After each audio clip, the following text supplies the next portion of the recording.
البداية من الداخلة وحادث اصطدام مركبين للصيد عند مدخل ميناء المدينة. الحادث وقع صباح هذا اليوم. حتى الآن نجا من هذا الحادث 15 بحارا، وما يزال قرابة 20 آخرين في عداد المفقودين.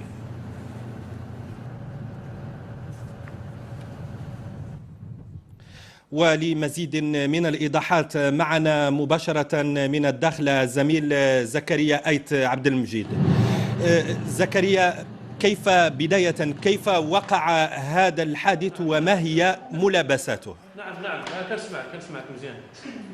نعم، حوالي الساعة 4:30 فجر صباح تم وقوع حادث اصطدام بين سفينة كبيرة من نوع RSW، وهي سفن مختصة بصيد الأسماك السطحية في أعالي البحار، وبين مركب للصيد الساحلي بعرض سواحل مدينة الداخلة، وبالضبط بالقرب من ميناء مدينة الداخلة.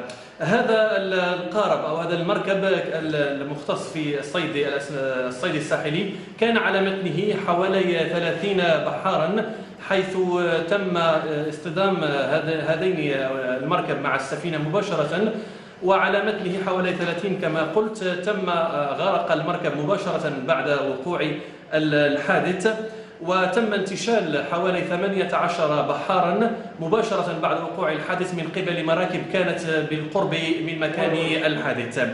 إلى حدود منتصف اليوم تم إخطارنا من قبل السلطات المينائية أن سفينة المنقذ، وهي سفينة تابعة سلطات مندوبية الصيد البحري هنا بالداخلة، عملت على انتشال جثثين فقط من أصل حوالي 20 مفقودا لحد الساعة، فيما تم نقل مصاب واحد أصيب بكسر مزدوج على مستوى الرجلين بمستشفى الحسن الثاني هنا بمدينة الداخلة.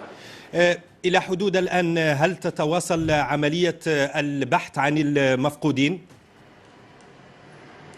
نعم صلاح، تتواصل إلى حدود الساعة التي أتكلم معك فيها عمليات البحث عن ناجين أو مفقودين في عرض سواحل ميناء الداخلة.